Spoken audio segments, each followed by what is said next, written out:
Estabilidade e processo administrativo disciplinar. Quais são os direitos do servidor público? Bom, se você é servidor público, já sabe a importância da estabilidade para que você exerça as suas atribuições. Pense comigo, um servidor público do Poder Judiciário, vamos pensar na figura do juiz, que além da garantia da estabilidade, ele também tem a vitaliciedade.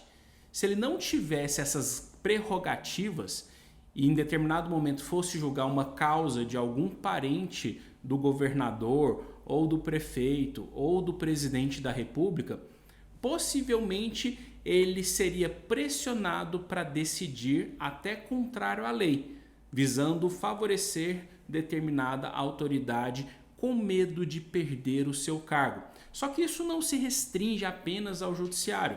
Vamos pensar no âmbito municipal. Um auditor fiscal de tributos que está exercendo o seu trabalho e autua uma empresa de algum parente ou algum amigo do prefeito. Se ele não tivesse essa garantia constitucional da estabilidade, é bem provável que esse prefeito iria pressioná-lo e até puni-lo por conta do fato dele ter autuado aquela empresa. Então, como eu disse, a estabilidade é uma garantia constitucional prevista no artigo 41. Eu até trouxe aqui para falar a respeito dos detalhes dessa garantia constitucional. O que diz o artigo 41 da Constituição? São estáveis após 3 anos de efetivo exercício os servidores nomeados para cargo de provimento efetivo em virtude de concurso público. Algumas informações importantíssimas aqui. A estabilidade ela é adquirida após 3 anos de efetivo exercício. Eu destaco isso porque são muitos os estatutos que falam em 24 meses. Só que isso já foi pacificado pelo judiciário. A estabilidade é adquirida após 3 anos. E são 3 anos de efetivo exercício. Então vamos supor que o servidor, logo após tomar posse e entrar em exercício, sofreu um acidente e precisou ficar 2 anos afastado do seu trabalho utilizando a licença para tratamento da saúde. Esses 2 anos não são contabilizados para a estabilidade dele. Somente após o término dessa licença, quando ele retornar às suas atividades, é que serão computados o tempo de efetivo trabalho. O que mais diz aqui o artigo 41 da Constituição? O servidor público estável só perderá o cargo em virtude de sentença judicial transitada em julgado, mediante processo administrativo em que lhe seja assegurada ampla defesa e mediante procedimento de avaliação periódica de desempenho na forma de lei complementar, assegurada também ampla defesa. Então, primeiro ponto. Antes de ser aprovado no estágio probatório, durante esses 3 anos, o servidor é submetido a uma série de avaliações. Via de regra, essas avaliações acontecem a cada 6 meses pela chefia imediata. E se ele não atingir a pontuação necessária, a pontuação mínima, ele não é demitido, ele é exonerado, tá ok? Ele pode sim ser exonerado e perder o seu cargo público por conta dessas avaliações, que não é essa avaliação prevista aqui no artigo 41. Daqui a pouco eu vou falar sobre ela, ok? Agora, a partir do momento que ele foi aprovado no estágio probatório, ele só pode perder o cargo em uma dessas 3 possibilidades. Primeira possibilidade, sentença judicial transitada em julgado. Qual que é o cenário mais comum? O servidor comete um determinado tipo de crime e na própria sentença criminal o juiz determina a perda do cargo público, tá? Então vamos supor, um policial federal foi pego fazendo tráfico de cocaína. Ele vai ser condenado criminalmente, o crime que ele cometeu na justiça penal, só que essa sentença, quando ela transitar em julgado, ou seja, quando não couber mais recursos, também vai impactar na vida dele administrativa, porque ele também será demitido por ordem judicial. Isso também acontece em casos de improbidade administrativa. Improbidade administrativa é uma ação cível, tá? Então, se um determinado gestor público ele foi condenado na ação de improbidade administrativa e essa decisão ela transitou, vai refletir também dentro do processo administrativo disciplinar na vida funcional dele, gerando a demissão, ok? O segundo ponto, que é o mais importante, O servidor público estável só perderá o cargo mediante processo administrativo disciplinar em que lhe seja assegurada ampla defesa. Isso daqui é o melhor conceito a respeito da estabilidade. No serviço público, diferentemente do que acontece na iniciativa privada, o chefe, vamos dizer assim, não pode chegar num belo dia lá na repartição, na secretaria, olhou para a cara do servidor, não foi com a cara dele e falou: olha, você está demitido. Não. Ele tem a garantia constitucional da estabilidade.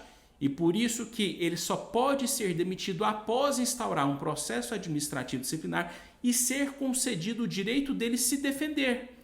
Porque veja só, vamos voltar àquele cenário hipotético do auditor fiscal.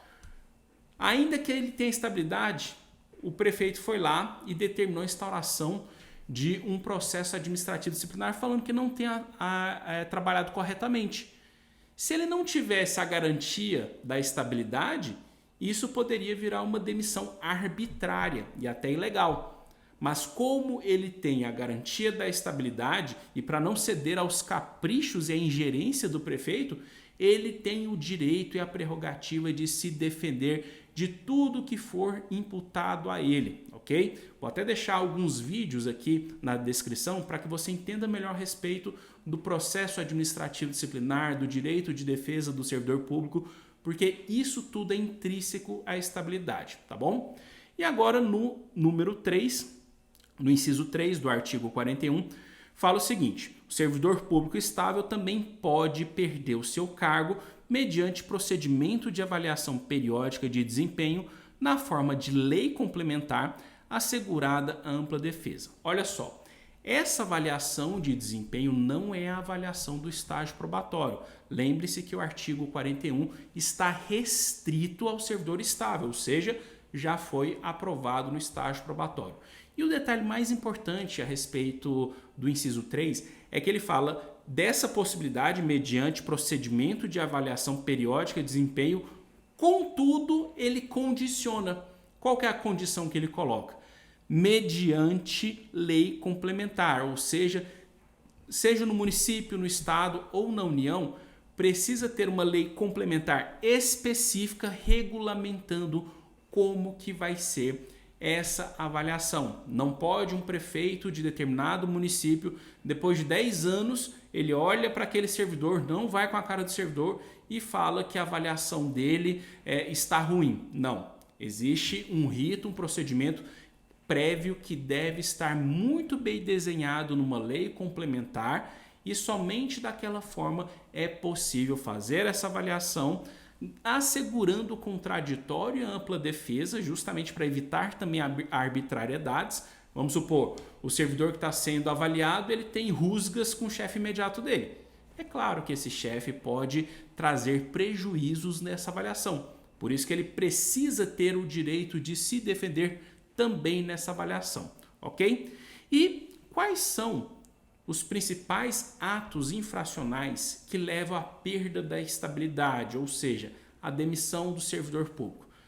Separei alguns aqui, inclusive já gravei vídeos sobre alguns deles e tem um artigo explicando todos os motivos que dão demissão do servidor público. Vou deixar aqui no link na descrição do vídeo, tá ok? Então os principais: abandono de cargo intencional e inassiduidade habitual, que são faltas intencionais quando o servidor tem o interesse efetivo de faltar ao trabalho sem qualquer motivo justificável, tá?